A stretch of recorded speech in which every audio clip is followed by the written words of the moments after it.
All right, well, we are rolling. All right.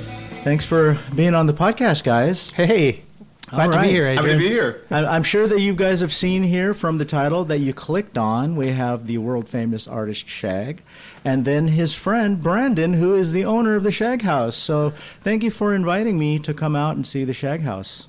Absolutely. This is such a treat for me, by the way. This is my first time here, and I've seen photos, right? It's not like seeing it in real life. Yeah, to experience it like in 3D in person, you can't get through a photo. Everybody says that to us, to be honest. Like, everybody's like, I've seen the pictures online, but coming here, just really feeling an immersive piece of art, I think they really... Disneyland's the same way. Yeah, absolutely. But you hear it again and again and again. It's like stepping into a Shag painting. It literally is like stepping into a Shag painting. I really think it's like, well, for me, I'm living in a Shag painting. Living in a Shag painting. I have so many questions for both of you. I've been wanting to have Josh on the podcast for a while, and so I have a bunch of questions for Shag the artist and about his journey as well. But let's talk about the house first, because we're here. So this particular house, so many great houses here in Palm Springs. But this one, what was it about this one, Brandon? I have to say, for me, I've been coming out to Palm Springs for 25 years, and I've just fell in love with this town no matter where I was at in life. That was LA, San Diego, Seattle, Portland. And we come out here and we'd go to, rent a mid-century house with my friends. We'd come stay out here. And this is iconic vibe, go to the tiki bar, right, and just enjoy what this experience is in Palm Springs. And I really wanted to capture that and really create a fun space that I could entertain with and really share that experience. And it kind of transcended into something much larger with Mr. Shag here. But it really was just a passion project of something that I really wanted to do, was create something that was iconic in Palm Springs. And there's nobody to me that more iconic about mid-century modern and tiki than Mr. Shag himself. And so, were you guys friends before you got into this project? No. Okay. Yeah. we had met each other, and he probably wouldn't remember it. We met each other like at maybe a print release party and some other party where I was introduced to him. And so the first time I remember meeting you is when we went to look at the first house we were considering for the Shag House.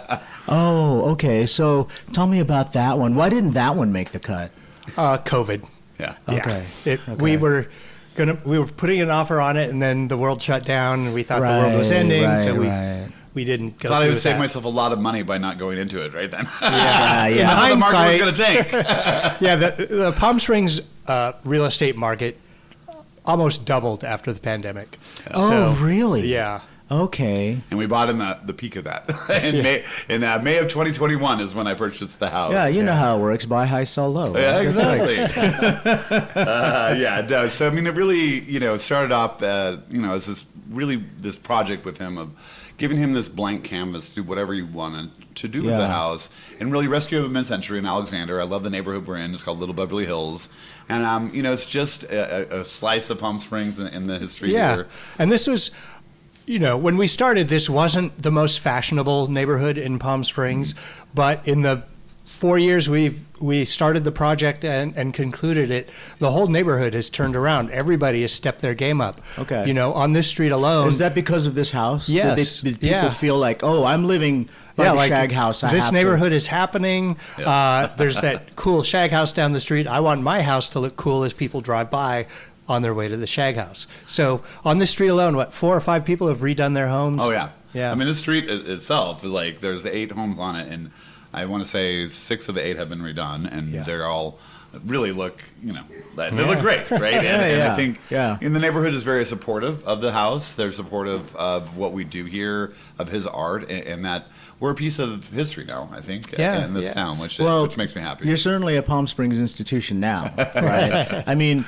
The Shag House is very famous now. In here, especially even in Palm Springs, right? Especially in Palm Springs.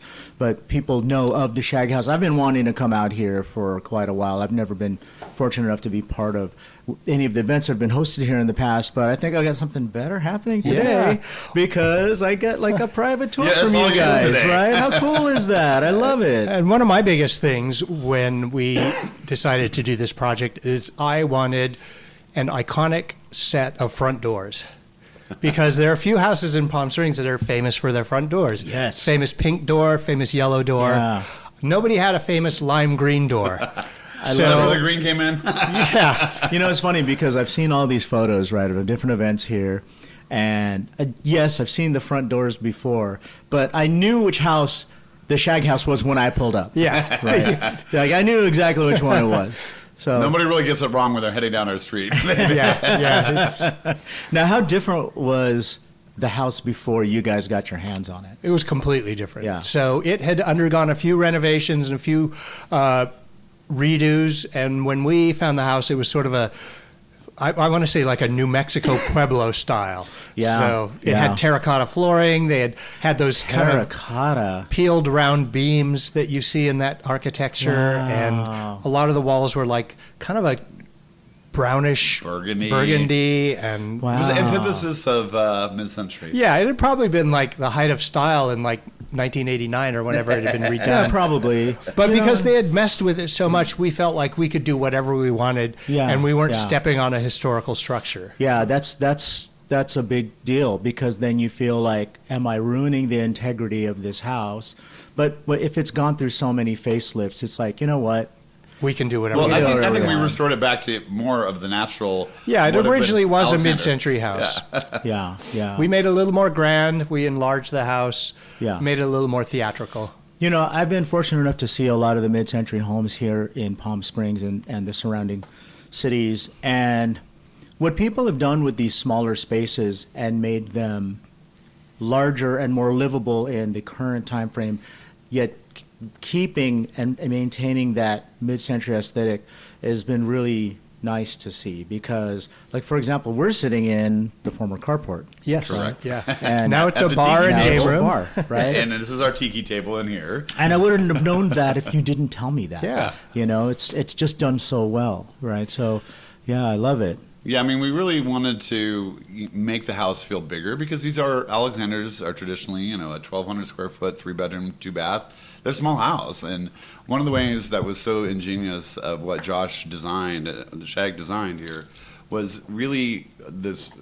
How do you make the space bigger when it's not? And you do that through design. So if you notice throughout the bathrooms, we did a vertical subway tile, and really by doing a smaller tile like that, but vertical, it makes it feel bigger in there. Sure. And then all the showers, he actually took the tile outside of the shower, what would be traditionally the shower area or bathtub area, and wrapped one entire wall. So it feels like the shower comes out into the room.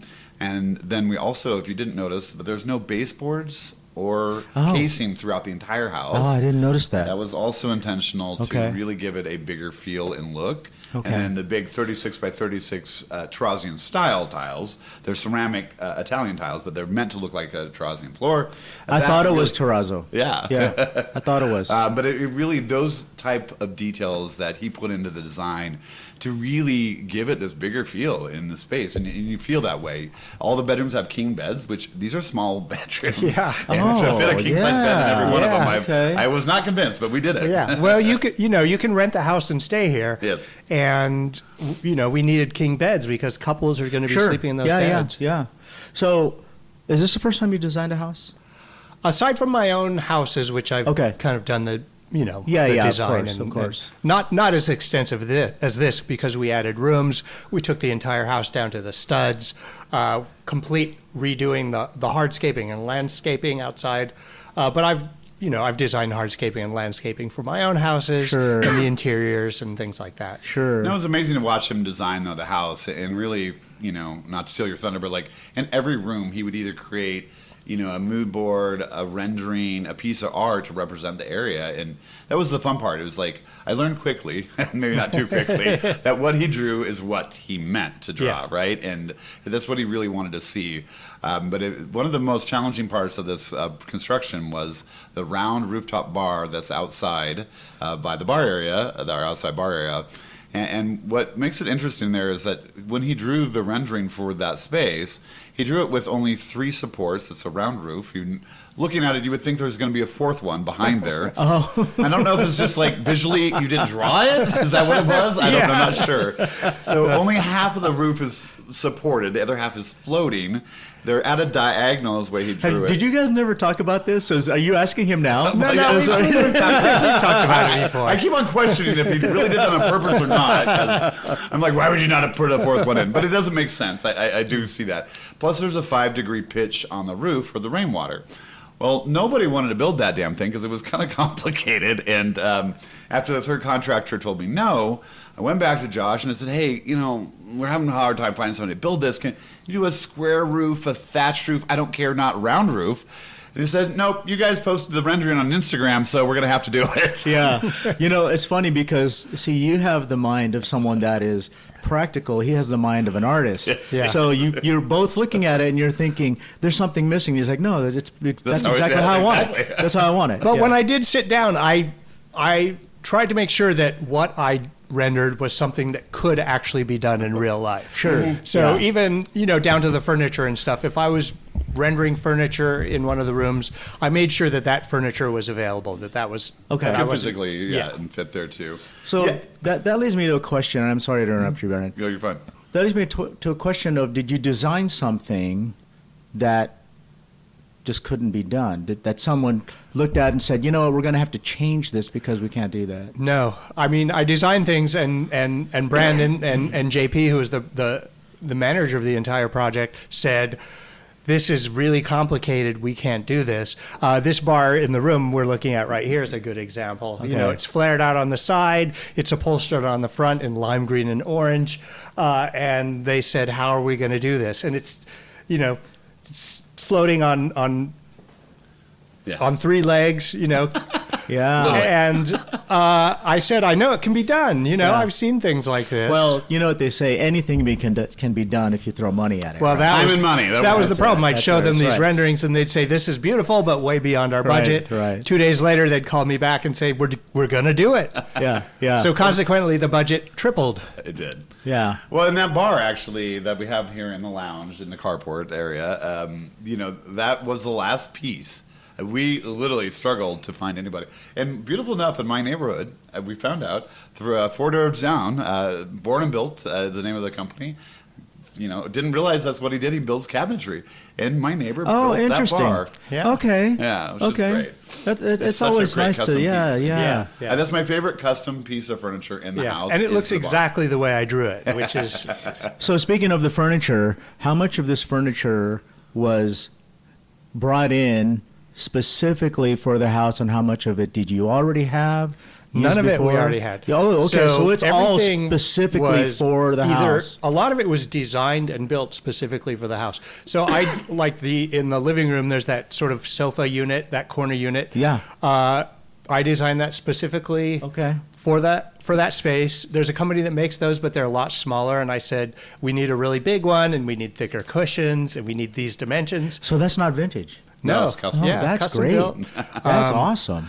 I mean, even the chairs we're sitting on are vintage that you're sitting on here. But, JP and Francie were the other 2 designers, the secondary and tertiary designers on the project.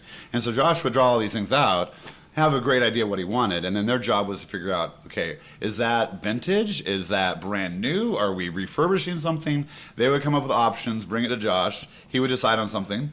And then they would bring it to me because I had to write the checks. Yeah. So these chairs we were sitting on, we had them recovered for the Shag House. Yeah.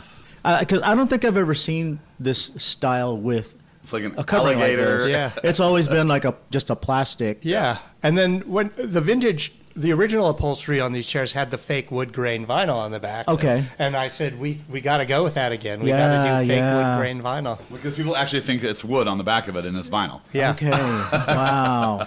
Yeah, That's another thing I love it. like to do with a lot of my design is play around with materials. So what looks like stone turns out to be PVC. What looks like wood turns out to be vinyl or plastic. I'm learning that today. Like the ceiling in here, I thought that these were wood panels that were all cut out, and it's PVC. Yeah. Laser cut. Yeah. I love it because that really is thinking outside the box. And for those right? of you who don't know what PVC is, it's a kind of plastic. It's like a plastic. Like your sprinklers are made with PVC, right? So, so cool. I love it. And the other thing that was great about this house is some of the sponsors we worked with actually gave me the opportunity to design new products Oh, you're for those kidding companies. me. No. You're kidding me. So do you have a Shag line of appliances and things like that? No, but Is that coming soon? I'd like to do it. I want to do Shag Home, and Brandon and I have discussed this. See, there you go. But, somebody needs to run it. I'm too busy making art and merchandise for the Shag store. I don't have time to start a new company, but I would like to offer, like the wallpaper in this house and some of the furniture and other, light fixtures and things like that. Like the number one thing we get asked about really is like, where can I buy this, or did you make this? And not only the art, but like the pieces of furniture and the Eames chair that we have, that he recovered with. He designed that fabric that you see on there. It's it's got this fun cocktail orange, and he did let me pick. There was two choices. He let me pick from two patterns. He said, "Okay, which one do you like better?" And I encourage you on more orange. That's interesting, because before we started recording this earlier today, I learned that Brandon didn't like orange. Yeah, actually, this is the first time I heard it. Seriously, This is not my favorite you were good color. at holding your tongue when I kept throwing orange at you. He did. I kept on going, "Oh my God, more orange!" Yeah, well, and orange is my favorite color. I do love it. I do think, and it plays so well with your art and I just think it's such a Palm Springs color. The desert, the sky. Yeah. No, it really plays well together in here, and the kitchen with all the orange cabinets and a little flare of that green. What did you call it? Parrot green. Parrot green. Parrot green. There we go. Wow. So, tell me about some of the parties that you've had here. Here's what I'm getting at. So, I come out here to Palm Springs. I'm fortunate enough to have friends with beautiful homes here. And I swear, and I'm saying this about this house as well, I don't think a lot of these homes are lived in. They're so perfect. And then having a party here, I think I would just, I don't know if I could handle that, you know? I live here with Dexter full time in this house. I heard that. Yeah. So this constantly has to be clean. Yes, you are correct. Tell me about some of the parties here. So, like, what I'm getting at is last month, or might have been the month before, I had attended an event where someone walked through Josh's sliding glass door. And he wasn't there, he entrusted the space to a friend.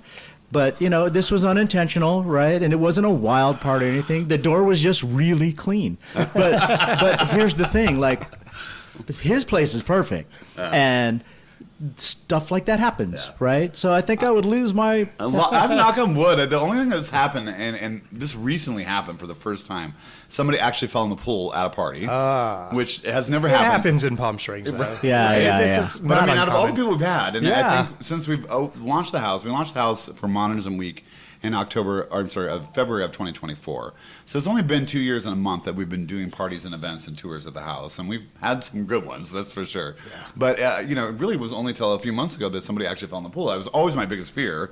They fell in the shallow end where the tanning deck is at, and the guy was so embarrassed. Of course, it made a big scene. So I brought him in. That's a lot better. Yeah, because he didn't go all the way in. Thankfully, yeah. I dried him off, and then I never saw him again. He quickly departed the party. I can see. Yeah. I'm sure he was embarrassed, but like those things happen. There were a lot of charity events here. We did a big event for the animal shelter.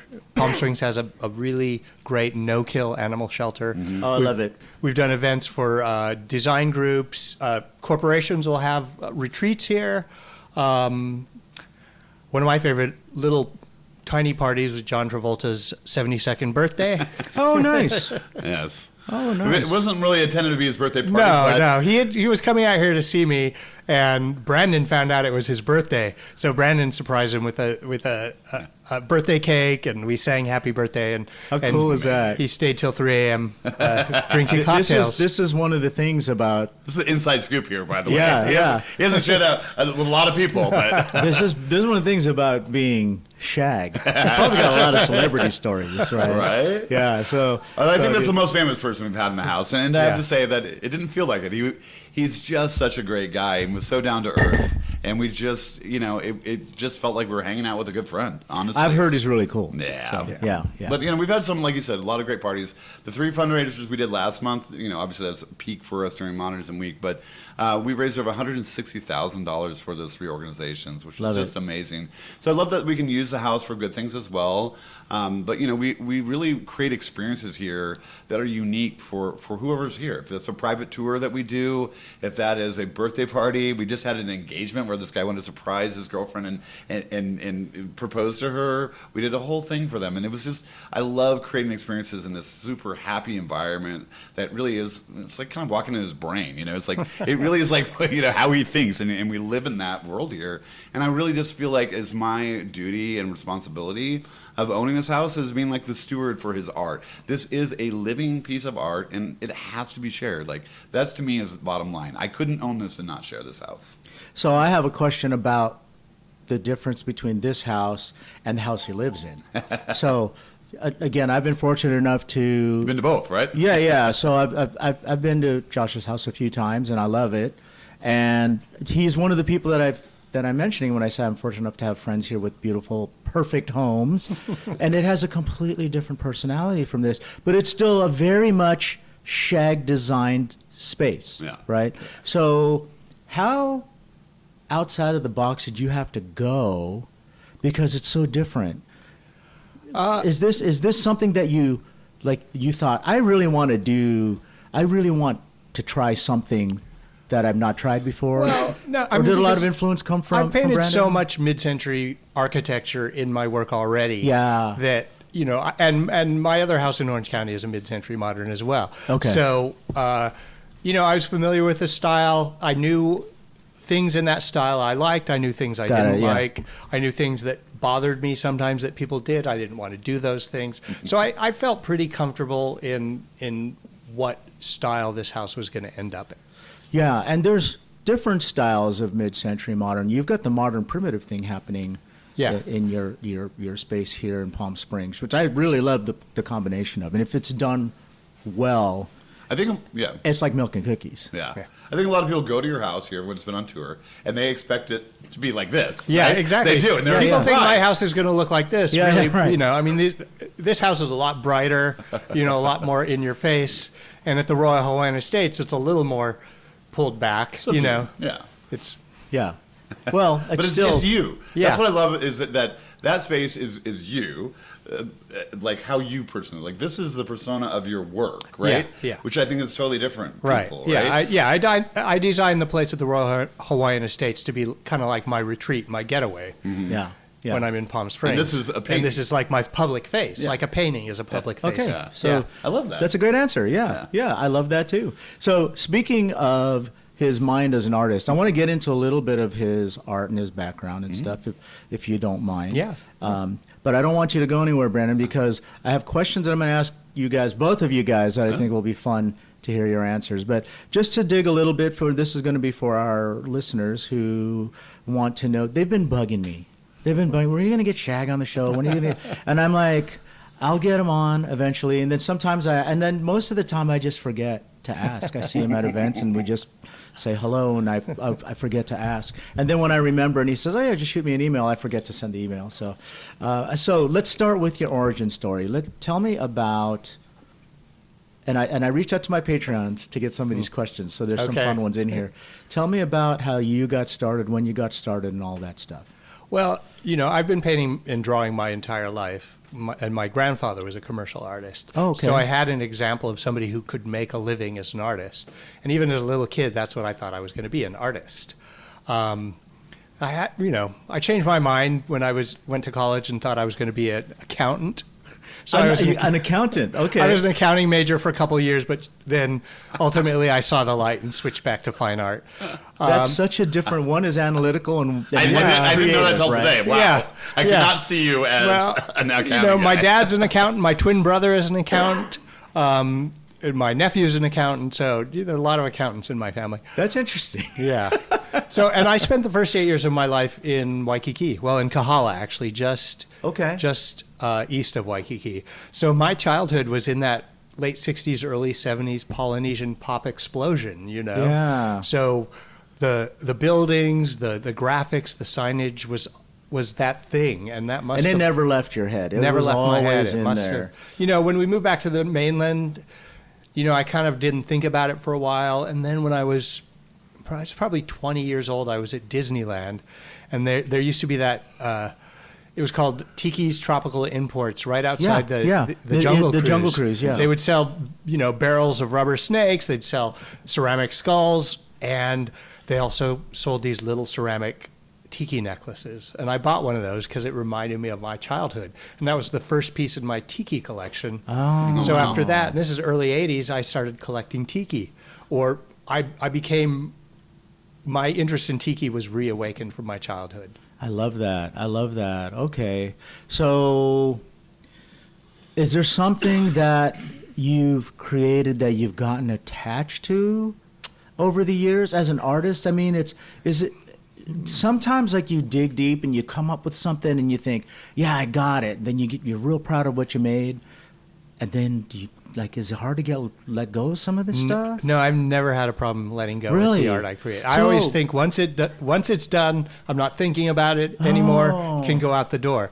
So, and I know other artists who hate to let anything go. Yeah, but I've heard from artists that have said they treat it like a production line because they make a living, and they say, no, you can't do that, or else you'll never make a living. And then I've heard other artists say, yeah, you know what, I used to have a hard time with that, but then I've told myself, if I really want one, I can make another one. Yeah, that's how I've always felt. If I really wanted that, I'll make another. But if it's an original painting, I'm not going to make another one. Yeah. Okay. But I've never had a problem letting it go, because when I'm creating it for myself.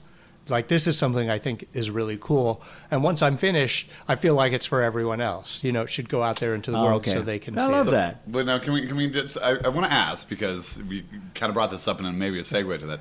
The tiki mask that we have outside of the pool area. Yeah. It's this giant tiki mask. It's purple, which Yeah. we can get to purple in a minute.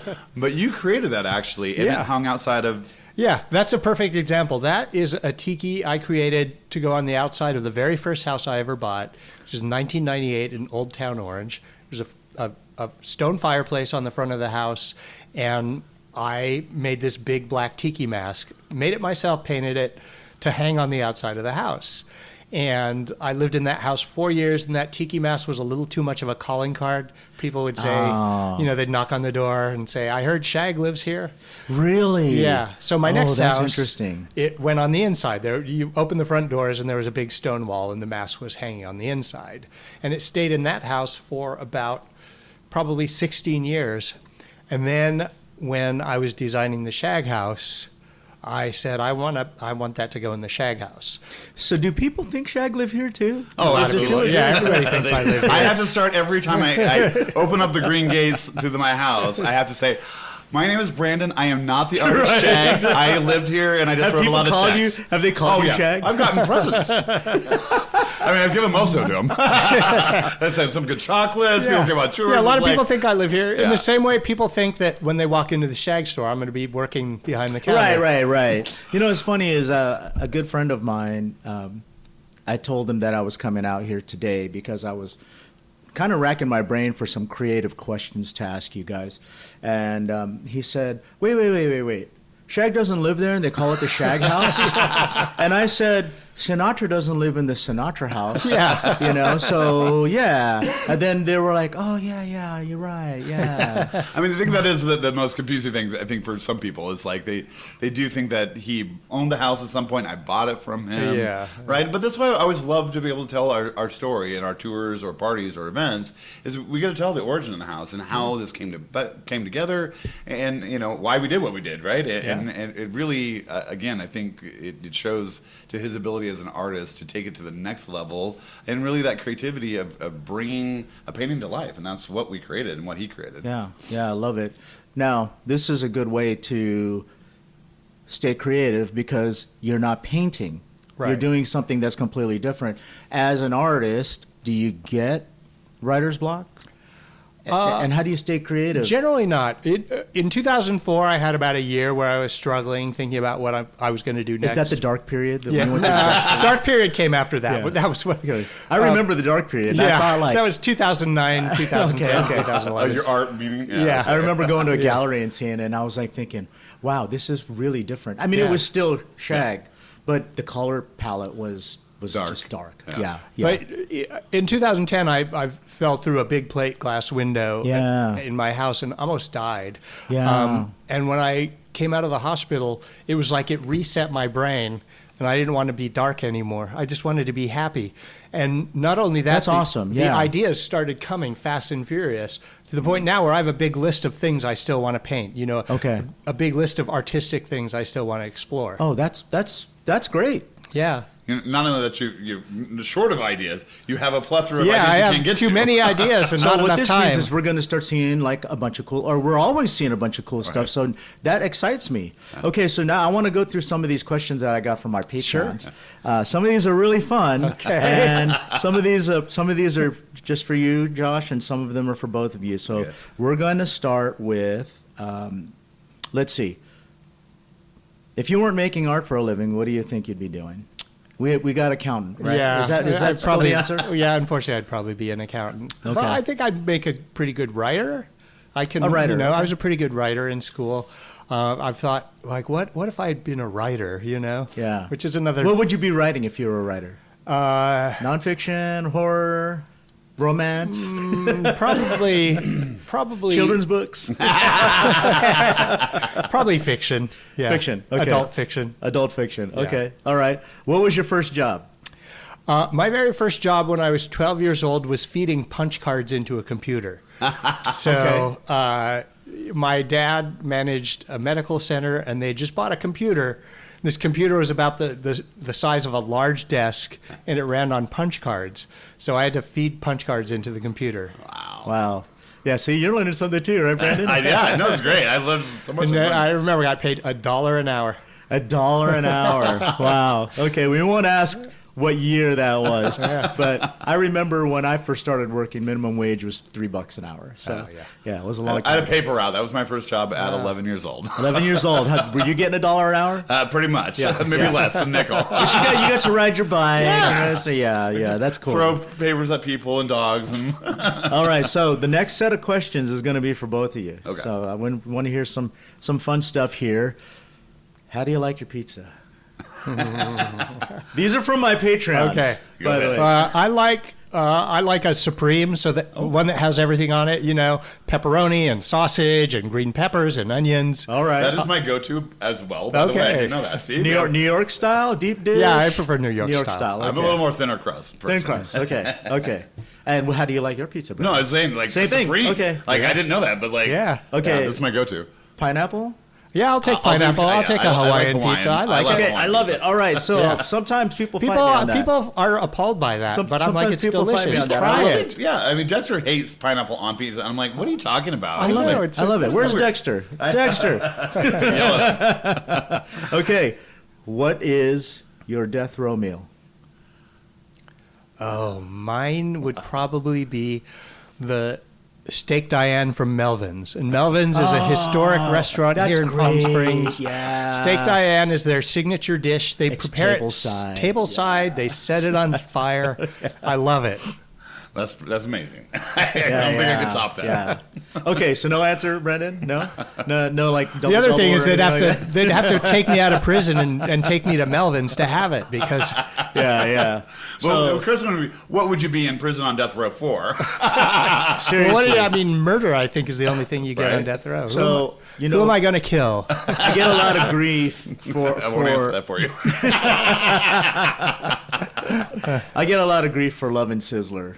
I think my death row meal will be Sizzler? like a double Malibu chicken with extra cheese toast. Oh, wow. Yeah, awesome. yeah. So I love that. All right. So, okay. If you could pick any superpower, what would you choose? I've always liked the idea of invisibility. Invisibility. Yeah. Okay. You could do a lot. I want to fly. Fly. You want to fly? Okay. Yeah, that's a good one. I've heard quite a few answers over the years I can share with you, which I think some of these are really good. Teleport. So like I could go. That's better. I go to the Maikai for dinner, right? Oh yeah, that would be a great one. Eat whatever you want without gaining any weight. Communicate with your pets. Okay. Speak any language. So those are some that I found. So I like the teleporting. That's better than mine. I think teleport is my answer. Yeah, that's a good one. Okay. What piece of advice would you give your 28-year-old self? Let's say 18-year-old self. 18-year-old self. Okay, I was going to say, your son is. Well,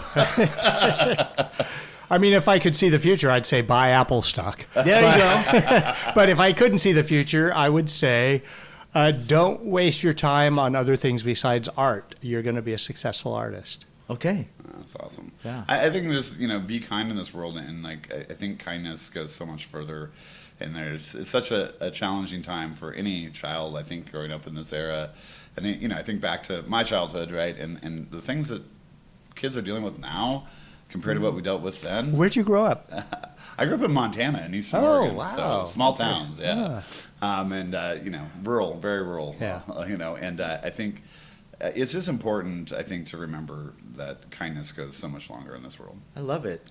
Brandon's getting deep on us. Oh yeah. Those tough times in the world today. Okay, so. I was going to end on the deep questions, so I'm going to turn it back to like some of the more stupid questions, and then we're going to end on a couple of deep questions. So let's ask this one: if you could spend time with anyone, real or fictitious, dead or alive, who would you choose? I'll give you some examples. You could go time traveling with Marty McFly. You could smoke a doobie with Bob Marley. Or maybe there's somebody that you haven't met that you admire that you would like to eventually maybe have someone introduce you and have lunch with. I would like to go back to Andy Warhol's factory in the early 60s. Oh, what a great answer. Just the artists and what a great entertainers answer. and musicians that were hanging out there. Yeah. Well, see the mind of an artist. Yeah. I actually would have wanted to live during Studio 54 because that would have been me. Yeah. Well, there's a little overlap there because Andy Warhol was at Studio 54 all the time. He was. I mean, I really think I was born in the wrong era. I really do because that would have been my life. Yeah. I think love that era. I think all of us kind of think that every once in a while, right? Yeah. Even my kids say to me, Dad, what was it like growing up in the 80s? I feel like I would have really enjoyed that, and I wish I grew up then.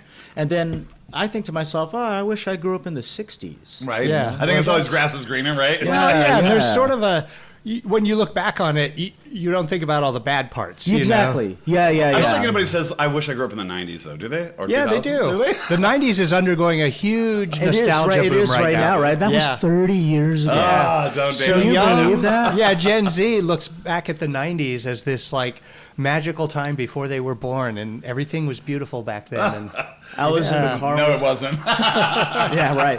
I was in the car with my daughter, and we were How old is listening your daughter? to. My daughter's 23. Okay. And we were listening to Sirius FM, and what came on? I think Everclear and. The music was great, right? Yeah. That kind of stuff came on, right? Goo Goo Dolls, that kind of stuff came on. And she said, "Oh, this is great. I love Dad Rock." And I was like, "Oh, Dad Rock." Dad or dad? Dad. Oh, Dad Rock. And I thought, when I was listening to that, I thought I was the coolest guy, right? When I was listening to that in the 90s. I just watched the Red Hot Chili Peppers documentary, and I have to say it was so fascinating to watch that era of that music in the 80s and 90s, and living that time frame. And I was loving them, right? But like the behind the scenes, and it was a good reminder of like music and how it changed so much of culture at that era of life. Yeah. I love Red Hot Chili Peppers too. Yeah, should check it out. It's on Netflix. Love it. All right. So I once saw Flea trying to double park his Jaguar in front of Mexico City, the restaurant in Los Feliz. I don't picture Flea driving a Jaguar. I don't know. Well, I didn't know who it was, and I'm standing out in front of the restaurant, and this guy cannot parallel park. Yeah. He's like going up on the sidewalk, and he's hitting a trash can, and I'm like, this is like 90s, and that, back then that was like that was over $100,000 for that Jag, and I'm like, who's driving this thing? And then finally he gets it right, and he pulls out, and it's Flea gets out. That's hilarious. So there's a music conservatory a block from. So my son, he's 26, 27. Oh, your kids are the same age as mine. Yeah, but so reversed. he lives in the apartments behind Wacko on Hollywood Boulevard. And across the street, there's a music conservatory that he didn't know about, I didn't know about. And one day he's having lunch down there at a place called Home State, which is across the street from Wacko. I know the place. And he says he hears this live band playing Chili Peppers music. And he's like, yeah, I was really enjoying it. We were sitting in the patio, and I thought, wow, this is really cool. Like, I'm really enjoying this. And so he does further investigation after he eats his lunch, and it was the Chili Peppers playing at the conservatory. Yeah. Oh, wow. Because that's Flea's Music Conservatory. He's the one. Oh, it is. Yeah, he's the one so who set that that up. makes sense. Oh, it's his conservatory. Yeah. That makes sense. So I said, oh, so the Chili Peppers performed for your lunch. How cool is it? Only in Hollywood. Oh, yeah. Only in Hollywood. All right, let's do 3 more questions and then we'll wrap this one up. Okay, so one more fun one. If you could travel anywhere in time, when would you choose? I'd like to go to the opening day of Don the Beachcomber. The opening day Yeah, of course, yours is Trader tiki bars. Vic's. It's all tiki stuff. I'd like to be at the bar when the Ray's mistake was realized. That kind of stuff. I have to go there. I mean, I have heard so much about this place. Like, We'd love to see you there. Yeah, we got to go, Josh. That's what we need to do. I've been there. He's been there. He's been there many times. I have the fabric on the comforter in, Yeah, in that's the right, bedroom. that's right. The one tiki bedroom we have here. There's a lot of tiki influence, obviously, with tiki masks we have outside. But that it's got the Ray's mistake on there. I love it. You know, and you have something that no one else has because I have that same fabric, but it's on a shirt that everybody else has.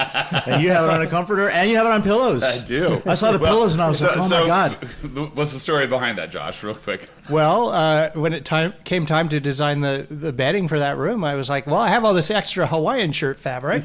Oh, so you have the fabric. Yeah, I have the fabric. Because you had been making the shirts and, the suit. So, jackets. to make a limited edition line of Hawaiian shirts, you have to print a certain amount of fabric. Right. Well, you used to. Now they can do it digitally and stuff. So an artist like Jeff Granito, he releases a new Hawaiian shirt like every 2 weeks or something. Yeah. But they're really little runs because they can print the fabric digitally. But back in the day, you had to silkscreen the fabric, and you had to do. I think the minimum runs was 1,000 yards, which would do 500 Aloha shirts. Do you still have any extra fabric of that? I have a ton of it. Oh, can I get some? Wait a minute. Hold We'll on. talk. We'll talk after the podcast. We'll talk offline. We'll talk offline. We'll talk Or a pillow. Okay, so anywhere in time, what would you pick? The first thing that popped into my head was the 1964 World's Fair in New York. Oh, that's a good so one. much stuff. I mean, It's a Small World was premiered there, and the Dole Pavilion. That's the World's Fair that everyone talks about. Yeah, that's the one. Yeah, the Ford Motorama. Yeah. So much cool stuff happened at that World's Fair. The thing about that World's Fair, it was really the future of America. That's what I love about it. It was just like this optimistic. This is what the world's going to look like. Wow, what a great answer. That we truly were optimistic. That's the thing. It seems like everyone was optimistic till the 70s. Yeah. And then late 60s maybe. And then it changed. Because those previous years. I think the Vietnam War put a cloud over a lot of stuff. I think before then people were really optimistic about the future and design. Things looked futuristic and modern, and they thought that's what the future was going to look like.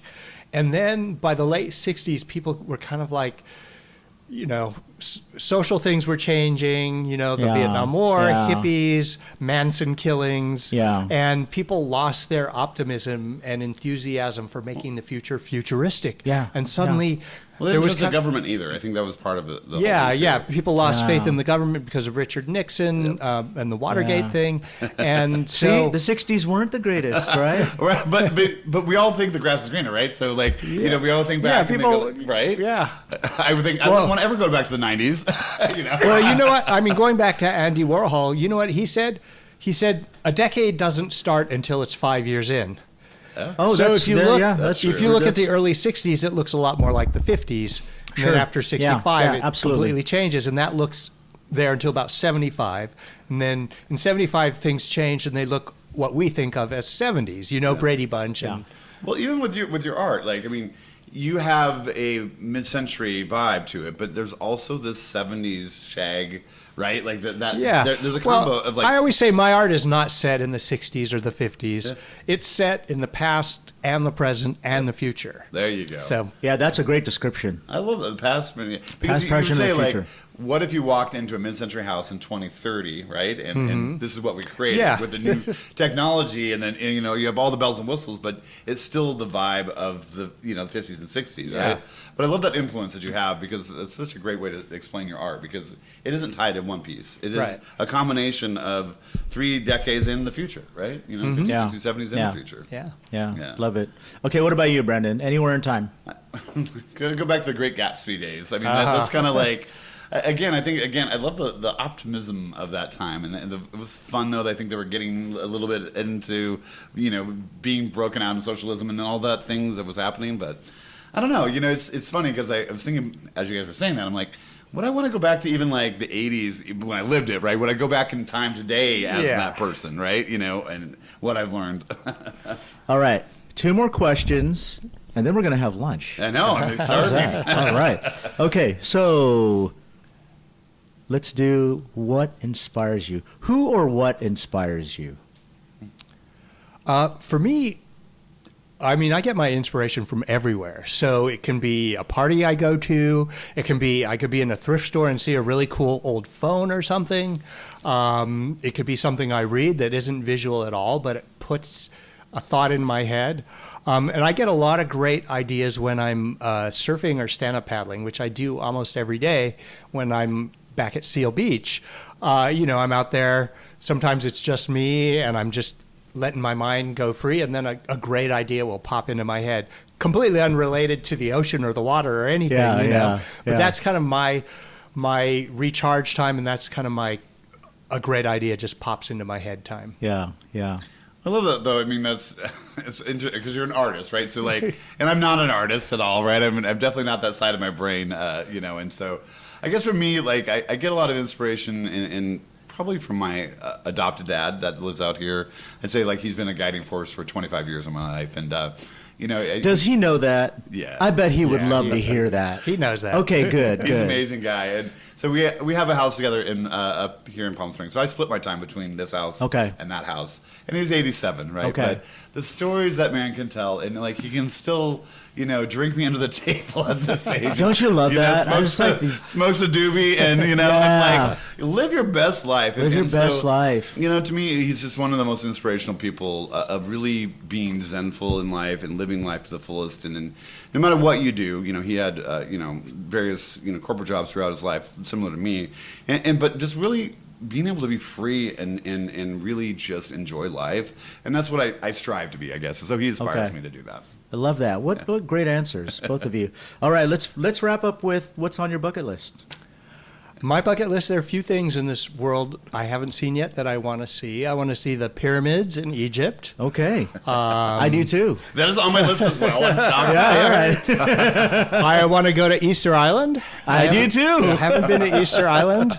I've been to 6 of the 7 continents, so I feel like I need to somehow get over down to Antarctica. I was going to say, I bet the last one's Antarctica. Well, the other thing is I found out my art is on 6 continents.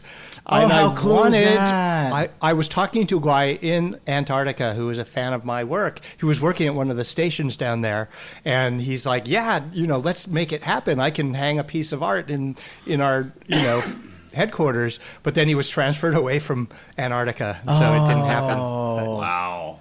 I bet you could still find a way to get it done. I'm sure. I should do that. I should try and look into that. That would be amazing. Are you kidding That'd be amazing. You should have someone send you a photo of every continent where your art hangs. Oh, yeah. Post on Instagram. That'd be a great Instagram post, that would right? be, yeah. Because you are all over the world, I mean, I get the analytics from our Shag House Instagram, but it's interesting. Japan, Australia, and are 2 obviously. Yeah, they're big markets. Big markets for you. You have work in a gallery in Japan, right? Yes. Yeah, that's amazing. Love it. Okay, what's on your bucket list, Brandon? I would say Greece and Mykonos. I have not been. That's definitely where I want to spend my next birthday, which is next year, my big milestone, and that's kind of where I'm planning on heading, I think. That sounds good. I want to go there too. Yeah, you guys too. are naming all that. I guess I don't travel enough. I want to go to all the places you guys are mentioning. I But do want to go to Egypt. I mean, Oh, yeah. My a good friend of mine just went, and he's Egyptian. He's never been, and he was like, it wasn't that impressed. oh, really? I eat at an Egyptian restaurant near me all the time, and the owner, he's Egyptian. I always ask, is this a good time to go to Egypt? And he's like, no, not right now. Yeah, right. So I'm like, It's a when little is it gonna dangerous be? right now, right? Yeah. Thanks for the tip, bro. Yeah, I love it. I love it. Well, I can't thank you guys enough for opening up your day and inviting me to the Shag House, where Shag does not live, by the way. So don't knock on the door expecting to see Shag. But if you want to see Brandon or Dexter, thanks, Dexter, for your patience for sitting on the couch while we're recording this podcast. Thank you so much. And thanks for picking up lunch and all that stuff. We are going to wrap this episode up for now. If you guys want to follow our friends Shag and Brandon, let's throw out the socials. All right. I'm the artist Shag on Instagram, or you can go to shag.com or shagstore.com. All right. Or theshaghouse.com or the Shag House on Instagram. So yeah, check us out, follow us. If you want to do an event, a tour here, we're always open to creating those fun experiences here of being a part of his immersive art. And it is my job to share it with this world. I love it. I love it. And for everyone else who's not following me out there, if you want to follow me on Instagram, I'm at Polynesian Pop. I also have a YouTube channel, youtube.com/Polynesian Pop, where you can follow us on our adventures there. And if you want to help support the show, we have a Patreon, patreon.com/Polynesian Pop. Hopefully we'll do something here for our patrons. Yeah. That would be awesome. I think let's do that. That sounds Yeah, like fun. I think that'll be fun. So stay on top of our Patreon if you want to get information and details on that. We're going to set that up in the near future. Until the next time, cheers and aloha. Aloha.